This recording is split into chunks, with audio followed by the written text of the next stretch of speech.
이제 오늘은 아브라함과 이삭에 이어서 야곱을 살펴보는 그런 시간이고요.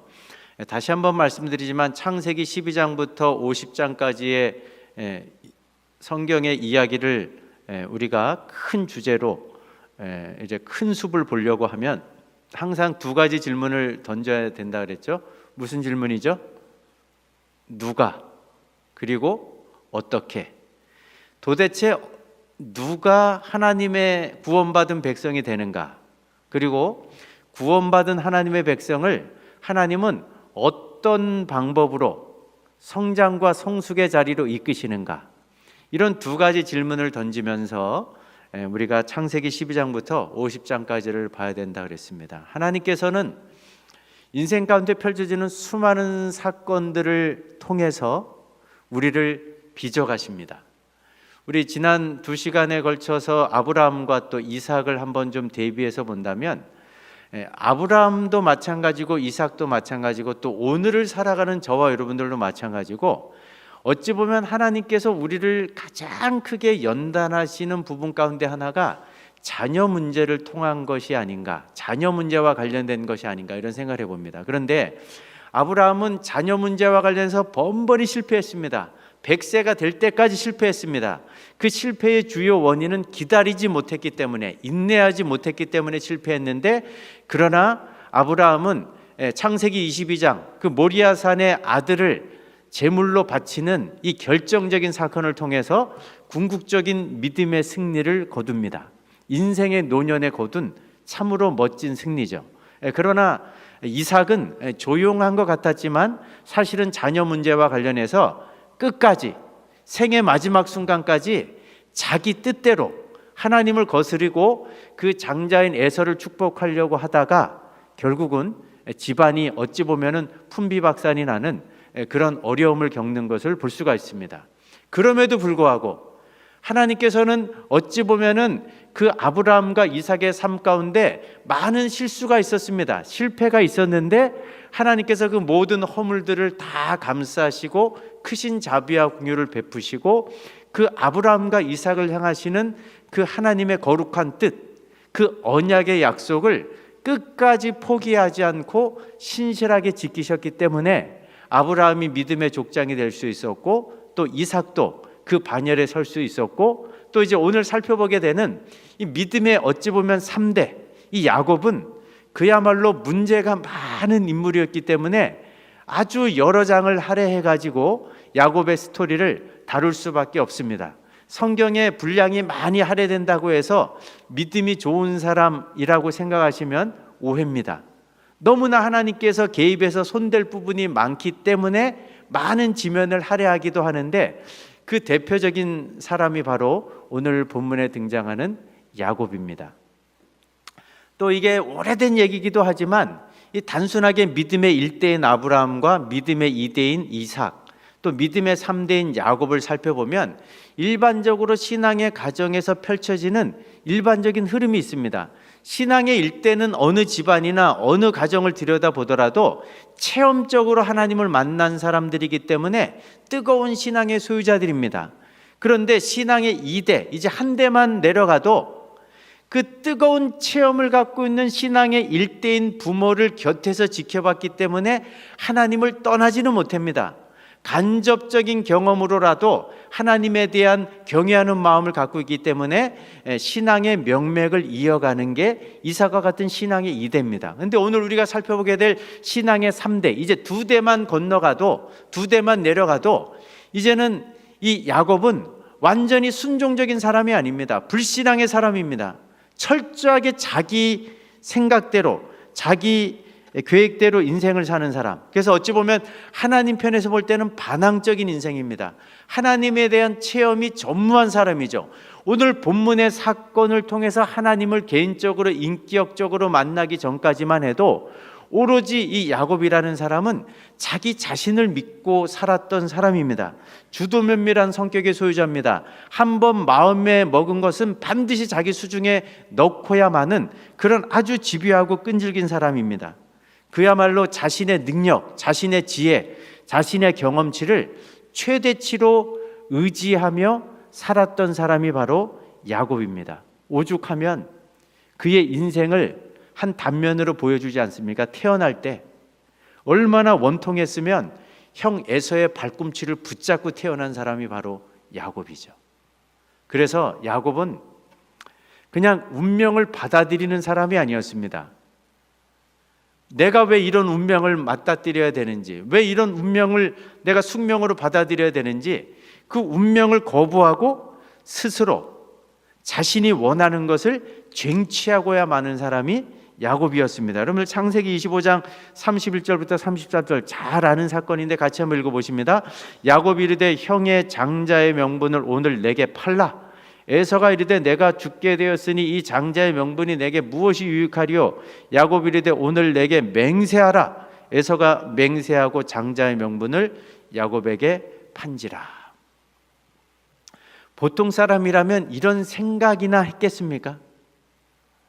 가만히 살다 보면서 살아가면서 지켜보니까 아니 나는 둘째로 태어난 것뿐인데 첫째와 너무 차별이 많은 거예요. 참을 수가 없습니다. 견딜 수가 없습니다. 내가 이걸 숙명으로 받아들일 수가 없는 거예요. 내가 무슨 수를 써서라도 저 장자의 명분, 저 장자의 특권을 내가 빼앗아야 되겠다. 내 것으로 차지해야 되겠다. 그런 생각이 가득해가지고 결국은 그것을 생각하는 차원에만 머물지 않고 그걸 실행으로 옮긴 사람입니다. 에서에게 집요하게 물고 늘어져가지고 그 장자권을 팔게 만들고 또 그 장자권을 팥죽 한 그릇에 사서 자기 것으로 취한 사람이 야곱입니다. 이만큼 야곱은 그 어찌 보면은 운명에 순응하는 사람이 아닙니다. 운명을 거부하는 사람이에요. 자기가 원하는 그 목표를 향해서 끝도 없이 질주하고 자기 수중에 그 원하는 모든 것들을 넣을 때까지 절대로 삶을 쉬지 않았던 그런 인생이 바로 야곱입니다. 이렇게 장자권을 빼앗는데 그것뿐만 아니라 또 나중에 이제 이것 때문에 외삼촌 라반의 집으로 도망가서 잠깐 동안만 피신 생활할 줄 알았는데 그 외삼촌 라반의 집에서 20년 동안 살게 되는데 그곳에서도 보십시오. 딱 가서 보니까 자기 눈에 드는 여인이 라헬이었습니다. 근데 이 외삼촌 라반에게의 둘째 딸이 라헬이고 첫째 딸은 레아였습니다. 그러니까 라반이 이 야곱에게 사실은 라헬을 아내로 주겠다고 약속해 놓고 그 이제 잔치가 결혼 잔치가 흠뻑 이렇게 벌어지고 또 이렇게 이제 술에 은근히 취해 있던 그날 밤에 이 야곱의 집으로 들여보낸 사람은 야곱이 사랑했던 라헬이 아니라 레아였습니다. 속은 거예요, 외삼촌에게. 근데 그것으로 끝나지 않습니다. 반드시 내가 사랑하는 여인을 찾아야겠다는 그런 집념, 이런 집념을 가지고 14년을 기다린 사람이 바로 야곱입니다. 여러분 창세기 29장 30절도 한번 읽어보실까요? 야곱이 또한 라헬에게로 들어갔고 그가 레아보다 라헬을 더 사랑하여 다시 7년 동안 라반을 섬겼더라. 하나님께서 자기 꾀만 믿고 자기 지혜만 의지하며 사는 야곱을 위해서 아주 만만하지 않은 적수를 하나 붙이셨는데 그게 바로 외삼촌 라반입니다. 외삼촌이 조카가 왔다고 해서 그냥 자기 딸을 내주지 않았습니다. 너 딸을 얻으려면 7년 동안 일해라. 7년 동안 일한 다음에 먼저 첫째 딸을 아내로 주고 그 다음에 너가 사랑하는 둘째 딸, 내 둘째 딸 라헬을 얻으려면 7년을 더 일해라. 그래서 야곱은 오로지 그 라헬을 얻기 위해서 14년 동안을 외삼촌 라반의 집에서 종처럼 노예처럼 정말 누구보다 열심히 일했던 사람이 바로 야곱입니다. 이것만이 아니죠. 나중에 이제는 자기 가족이 생겼는데 자기 소유의 재산이 없는 거예요. 외삼촌 라반이 조카가 그렇게 열심을 해가지고 재산을 좀 불려줬으면 뭐 좀 일부를 떼어줄 만도 한데 워낙 욕심이 많은 사람이다 보니까 이런 핑계 저런 핑계 또 이렇게 말을 돌리고 저렇게 말을 돌리고 또 이런 거짓말 저런 거짓말 온갖 종류의 계획과 음모를 다 꾸며대면서 이 정당한 몫의 품삯을 주지 않는 거예요. 그런데 이런 상황들을 지켜만 보고 있을 사람이 아닙니다. 야곱이 절대로 손해보고는 못 사는 사람입니다. 그래서 그런 머리 쓰는 외삼촌 머리 꼭대기에 올라가지고 자기가 원하는 것들은 반드시 자기 수중에 넣고야만은 그런 사람이 바로 야곱이었습니다. 그래서 여러분들 대표적으로 창세기 30장 32절, 42절, 43절 한번 읽어보실까요? 오늘 제가 장인어른의 모든 가축대 사이로 다니면서 점이 있거나 얼룩이 있거나 검은 새끼 양과 염소를 골라낼 테니 그것을 저에게 주십시오. 그래서 약한 것들은 라반의 것이 되고 튼튼한 것들은 야곱의 것이 되었습니다. 이렇게 해서 야곱은 큰 부자가 되었습니다. 물론 이렇게 양떼나 또 염소떼 중에 얼룩지고 또 점박이가 있고 또 검은색, 이거는 사실은 이 유전자로 보면은 열성 유전자이기 때문에 이런 종류의 양이나 염소가 태어날 확률이 굉장히 적습니다. 그런데 나름대로 꾀를 낸 건데 그 가운데서도 하나님이 함께 돌보시니까 튼튼한 것들은 다 점이 박히거나 얼룩이 생기거나 검은 양과 염소가 야곱의 몫으로 취해지는 겁니다. 그래서 물론 하나님의 개입과 도우심이 있었지만 이 야곱은 굉장한 거부가 됐습니다. 자, 보십시오. 뭐 하나 호락호락한 게 없습니다. 대충 넘어가는 게 없습니다. 그냥 숙명으로 받아들이는 게 없습니다. 항상 내가 원하는 것을 수중에 넣기 위해서 아주 지배하고 끈질기게 그 일들을 추진을 하고 결국은 자신이 원하는 것들을 다 받아내고 얻어내야만 직성이 풀렸던 사람, 그리고 자신이 계획한 대로의 인생을 펼쳐갔던 사람이 바로 야곱이라고 말할 수 있습니다. 장자권도 빼앗아 왔습니다. 사랑하는 아내도 14년을 기다려갖고 결국은 취했습니다. 또 그 외삼촌, 그 욕심 많은 외삼촌 밑에서 일하면서 자기 몫의 정당한 품삯을 다 받아냈습니다. 더 많이 받아냈던 사람이 바로 야곱이었습니다. 그래서 세상적으로는 그야말로 자수성가했다, 큰 성공을 거두었다라고 말할 만하지만 야곱의 결정적인 문제는 무엇이냐? 그의 인생에 하나님이 없었다는 거죠. 하나님과의 개인적인 만남이 없었습니다.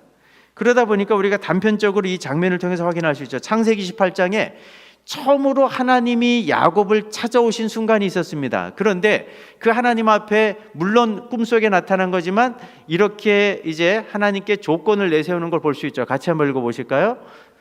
야곱은 이렇게 맹세했습니다. 하나님께서 저와 함께 해주시고 이 여행길에서 저를 지켜주시고 먹을 음식과 입을 옷을 주셔서 무사히 아버지 집으로 돌아올 수 있게 해 주신다면 여호와를 저의 하나님으로 섬기겠습니다.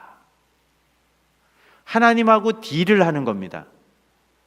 하나님이 찾아오셔서 함께 해주시겠다고 약속해 주셨는데도 불구하고 그 하나님을 믿지 못해서 하나님께 조건을 내거는 거예요. 진짜 하나님이 약속하신 대로 내 생명을 지켜주시고 내 안전을 지켜주시고 내 삶의 모든 필요들을 다 채워주셔서 다시 고향 땅으로 돌아오게 해주신다면 그때 하나님은 나의 하나님이 될 것입니다. 우리 할아버지가 섬겼고 아버지가 섬겼지만 나는 당신을 만나지 못했습니다. 난 당신을 알지 못합니다. 당신을 나의 하나님으로 섬길 마음은 아직 없습니다. 근데 이 모든 약속을 진짜 이행해 주신다면 그때 제가 하나님을 나의 하나님으로 모시고 섬기겠습니다. 이런 모습을 보면 야곱의 인생 가운데 하나님이 차지하는 부분은 없었다는 것을 볼 수가 있죠. 야곱의 인생을 보면 자기 꾀만을 의지하고 살아가다 보니까 사실 야곱이 인생 가운데 당한 고난은 크게 두 번째 측면에서 보면 다 자기가 자초한 고난입니다. 자신이 나름대로 꾀를 써가지고 지혜를 내가지고 또 경험에 의존해서 자기 능력과 역량을 의존해서 인생을 살아왔지만 그로 인해서 엄청난 고난을 경험했죠. 우리 아까 살펴본 대로 형의 장자권을 빼앗은 것 때문에 처음으로 부모 곁을 떠나야 했고 고향 땅을 떠나야 했습니다. 여러분들 창세기 27장 41절 44절 한번 읽어보실까요? 에서는 아버지 이삭의 축복을 빼앗아 간 야곱을 미워했습니다. 에서는 속으로 이렇게 다짐했습니다. 이제 아버지가 곧 돌아가실 것이다. 아버지를 장사 지낸 뒤 야곱을 죽여버리고 말겠다. 그래서 리브가는 야곱을 불러서 말했습니다. 내 형의 화가 풀릴 때까지 당분간 외삼촌과 함께 있거라. 그래서 외삼촌 집으로 도망치게 된 겁니다. 형 에서의 분노가 얼마나 막 들끓었는지, 이제 아버지가 곧 돌아가시면 내 손으로 내 동생을, 내 장자권을 빼앗은 내 동생을 내가 죽여버리겠다. 이 이야기를 듣고 어머니 리브가가 하루아침에 두 아들을 잃게 생겼으니까 야곱을 불러가지고 형의 화가 누그러질 때까지, 수그러들 때까지 외삼촌에 잠시 피신해 있어라. 그렇게 이제 이야기를 해줬기 때문에 도망치게 된 거죠. 또 라반의 집에서는 이 20년 동안 머무는 동안 피부치였잖아요. 사실은 외삼촌이고 자신은 조카인데 사실은 남보다도 못한 대우를 받았습니다. 20년 동안 얼마나 죽을 고생을 했는지, 그 20년 만에 이제 고향 땅으로 향하는 그 마지막 순간에 그동안 켜켜이 쌓였던 그 외삼촌을 향한 그 서운한 마음, 이런 감정들이 폭발해버리는 순간이 있었습니다. 31장 41절 같이 한번 읽어보실까요? 저는 지난 20년 동안 장인어른을 위해 종처럼 일했습니다. 처음 14년 동안은 장인어른의 두 딸을 얻으려고 일했고 6년 동안은 가축을 얻으려고 일했습니다. 그런데도 장인어른께서는 제 품삯을 10번이나 바꾸셨나이다. 그야말로 뭐 조카이기도 했고 이제는 사위이기도 했고 죽을 고생을 하면서 최선을 다해서 그 낮에는 더위와 싸우고 밤에는 추위와 싸우면서 그 외삼촌의 그 가축대를 최선을 다해 돌봤습니다. 누가 사나운 짐승이 나타나서 외삼촌의 가축대를 빼앗아가고 또 앗아가면은 그 개수를 다 말도 안 하고 보충해놨다고 이야기를 합니다. 그렇게 최선을 다해 섬겼는데도 불구하고 외삼촌은 할 수만 있으면 조카에게, 이제는 사위가 된 야곱에게 조금이라도 덜 주기 위해서 약속을 깨뜨리고 10번씩이나 품삯을 바꿨다는 거예요. 그러니까 얼마나 고생이 많았는지 모르죠. 이렇게 이제 고생한 끝에 20년 만에 그 타향살이를 끝내고 다시금 고향 땅으로 돌아오는 그 순간, 오늘 이 본문의 바로 앞 단락에 보면은 20년이면 참 많은 시간이 지난 것 아닙니까? 이 정도 세월이면 이제 형 에서의 분노도 좀 수그러들었겠지, 그런 기대를 갖고 찾아왔는데 이게 웬일입니까? 형 에서에 대한 이런 소식이 들려옵니다. 우리 32장 6절 7절 한번 읽어보십니다. 심부름꾼들이 야곱에게 들어와 말했습니다. 주인님의 형님이신 에서에게 다녀왔습니다. 에서는 400명을 거느리고 주인님을 만나러 오고 있습니다. 야곱은 그 말을 듣고 너무나 두렵고 낙심이 되었습니다. 야곱의 예상을 완전히 빗나가는 거였습니다.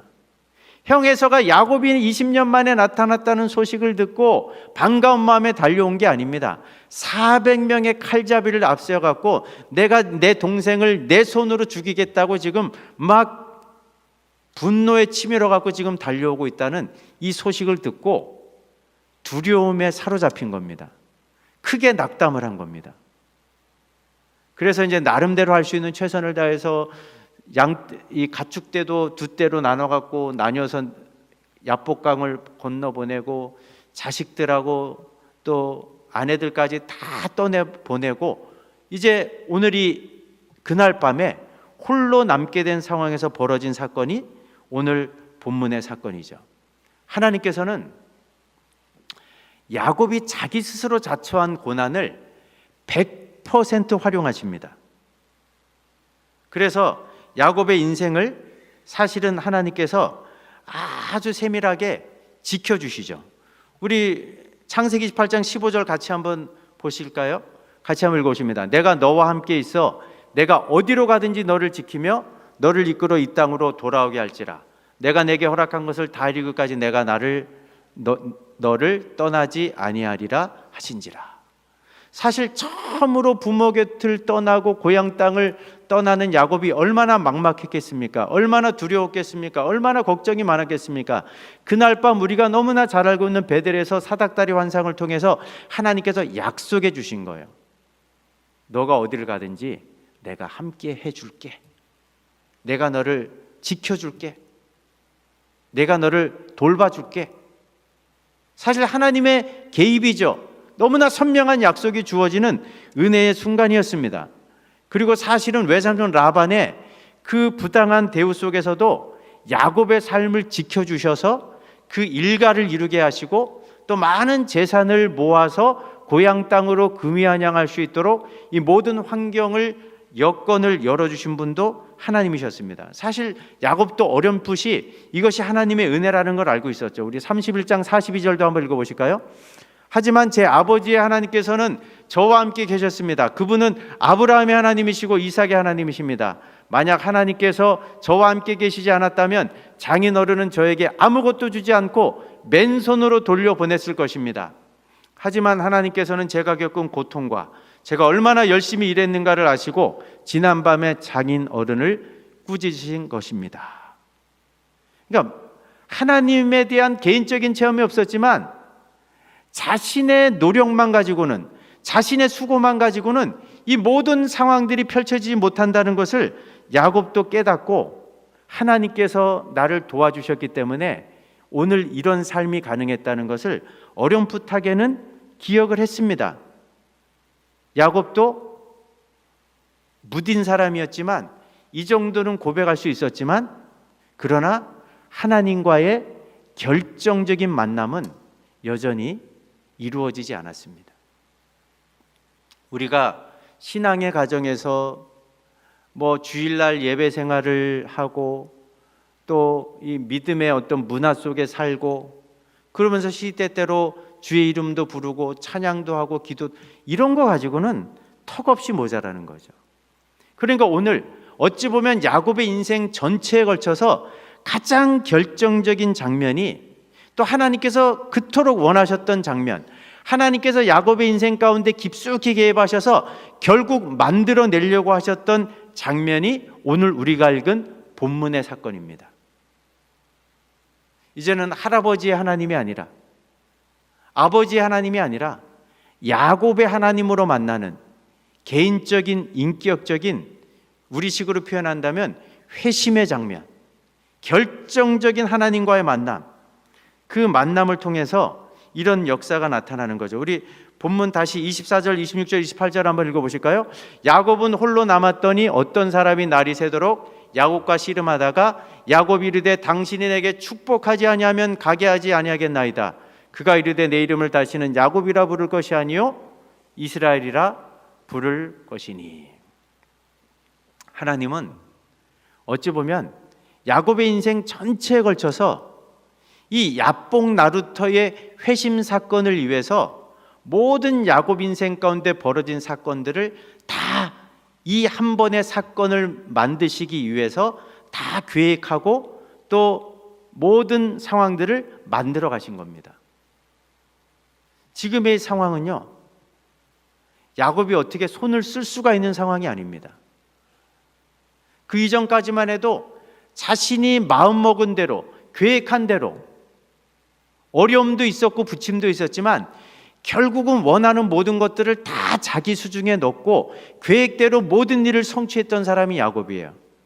그런데 그 형 에서 20년 만에 고향 땅을 찾으면서 혹시 형의 화가 좀 누그러뜨리지 않았어도 내가 이렇게 이제 많은 축적한 재산 가운데 가축대 일부를 보내면 그 예물을 받아 들고는 형의 마음이 누그러질 줄 알았는데 조금도 마음이 달라지지 않은 거예요.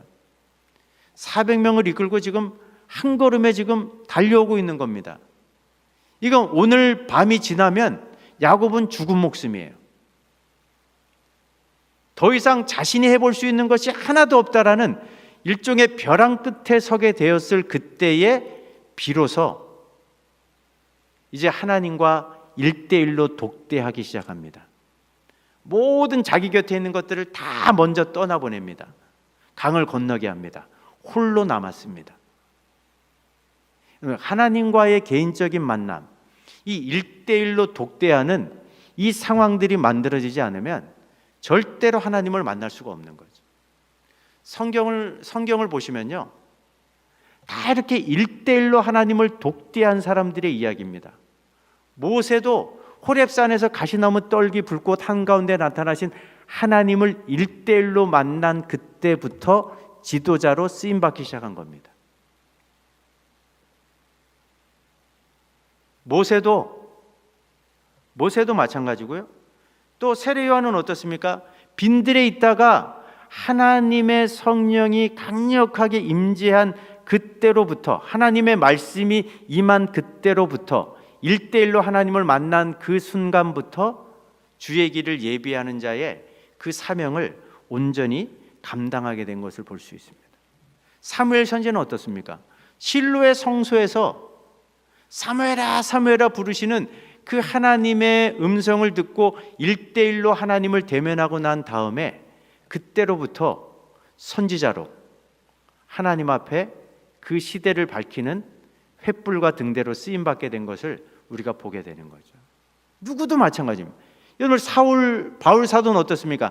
다메섹 도상에서 영광 가운데 부활하신 주님을 1대1로 독대해서 만나고 난 이후부터 이방인을 위한 사도로 쓰임받게 된 거예요. 사도 요한은 반모섬에서 홀로 있다가 1대1로 하나님을 독대하고 만난 그 상황 속에서 요한계시록에 이 귀한 말씀을 기록하고 우리들에게 전해줄 수 있었던 거죠. 성경을 보면요, 온통 하나님을 1대1로 만난 사람들의 이야기로 가득합니다. 마찬가지입니다. 아무리 다수가 모여서 예배를 드려도 여러분, 마가 요한의 120명의 성도들 각 사람 한 사람 위에 성령이 임했지, 도매금으로 거 있는 사람들을 집단적으로 그냥 도매금 취급하면서 성령이 임하지 않습니다. 장소에 임하지도 않아요. 똑같은 장소에 있어도 성령 하나님은 인격이신데 인격인 우리 한 사람 한 사람을 찾아오셔서 우리 한 사람 한 사람을 만나 주실 때 그때 주님과의 개인적이고 인격적인 만남을 통한 회심의 사건이 벌어지는 거죠. 믿으십니까? 하나님은 이때를 준비하신 거예요. 이때를 기다리신 겁니다. 그리고 1대1로 하나님을 독대한 이 야곱이 어떡합니까? 그날 밤은 영적인 배수진을 치는 거예요. 오늘 밤 나를 축복하지 않으시면, 나를 만나 주시지 않으면 내가 오늘 밤만큼은 그냥 당신을 돌려보낼 수 없습니다. 어찌 보면 사생결단하는 거죠. 자기 인생을 거는 겁니다. 하나님 만나지 못한다면 오늘 밤 나를 죽여주십시오. 형 에서의 칼에 죽느니 하나님 손에 죽겠습니다. 이런 심정으로 죽기 살기로 하나님 앞에 매달리니까 하나님께서 그날 밤 야곱을 찾아오시고 그를 만나 주신 거죠. 야곱의 인생이 이 하나님과의 만남을 통해서 결국은 오늘 우리가 읽은 말씀처럼 야곱이 아니라 더 이상 자기 자신을 의지하는 인생이 아니라 이스라엘로 성숙한 변화의 자리로 비로소 나가게 되는 것을 볼 수 있다는 거죠. 오늘 이 본문의 사건이 마련되기 전까지만 해도 야곱에게 하나님, 예배, 기도, 신앙, 믿음 이런 건 다 액세서리였습니다. 왜 그렇습니까? 굳이 하나님의 도움을 구하지 않아도, 굳이 기도하지 않아도, 굳이 하나님을 예배하지 않아도 내가 마음먹은 대로 모든 인생이 풀리는 거예요. 내가 계획한 대로 모든 것을 다 해낼 수 있는 겁니다. 그러니까 하나님을 절박하게 찾을 이유가 없는 거죠. 기도의 자리에서 절절하게 하나님의 이름을 찾을 필요가 없는 거예요. 부르짖을 필요가 없는 거예요. 그런데 오늘 그날 밤만큼은 달랐습니다. 자신의 능력, 자신이 모아둔 재산, 자신의 어떤 경험치, 아무리 궁리를 해보고 지혜를 짜내도 자기에게는 해결책이 없는 거예요. 자기에게는 답이 없는 거예요. 그때 비로소 두 손 두 발 다 들고 전심으로 하나님을 구하기 시작하는 거죠. 여러분, 혹시 인생에 정말 답답한 상황들이 펼쳐져 있으십니까? 어찌 보면 그 문제만을 빨리 해결해 달라고 기도하시기 이전에 그 문제를 통해서 하나님이 저와 여러분들을 1대1로 독대해서 정말 더 깊이 있게 개인적인 만남을 갖길 원하시는 하나님이 보내시는 사인이 아닌지, 항상 우리는 인생의 어려운 문제를 만났을 때 늘 그런 부분에서 점검해 보실 수 있어야 됩니다. 하나님은 우리 삶 가운데 펼쳐지는 크고 작은 인생의 문제들을 가지고 이 야곱의 스스로 자처한 고난을 100% 활용하셔서 결국은 하나님을 만나는 그 축복의 기회로 만드셨던 것처럼 우리에게도 똑같은 방식으로 일하시기 때문에 그렇습니다. 믿으십니까? 그렇기 때문에 우리는 영적인 안테나를 조금은 높일 필요가 있습니다. 내 삶 가운데 벌어지는, 그게 경제적인 이슈든 건강과 관련된 이슈든 어떤 관계 깨어짐, 아픔, 상처와 관련된 것이든 내 마음을 불편하게 하는 것이든 그런 것들을 그냥 허투루 생각하시면 안 돼요.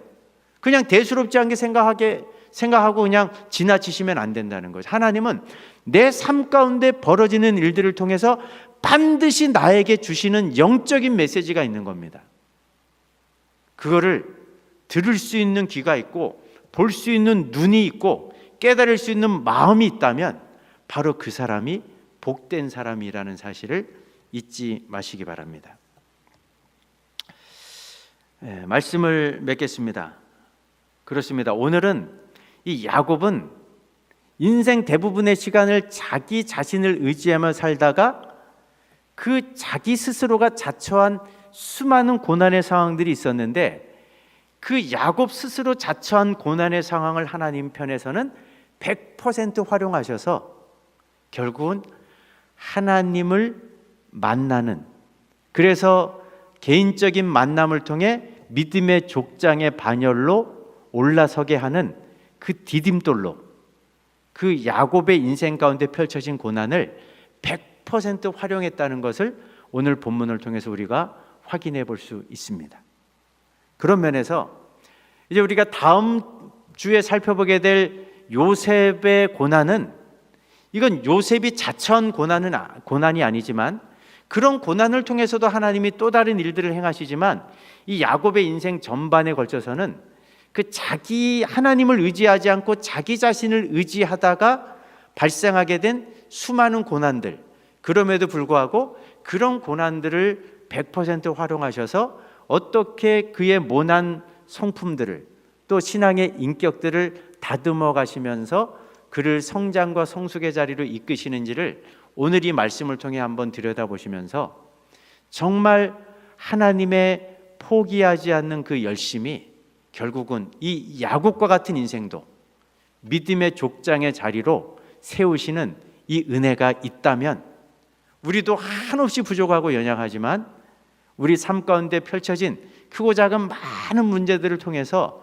오늘도 여전히 우리들을 다루시고 우리를 다듬어 가시고 우리를 결국에는 성장과 성숙의 자리를 이끄시는 그 하나님의 동일한 역사를 저도 또 여러분들도 체험하고 또 살아 역사하시는 그 하나님의 은혜를 간증할 수 있는 우리 창운대교회 모든 성도들 될 수 있기를 주의 이름으로 축복합니다.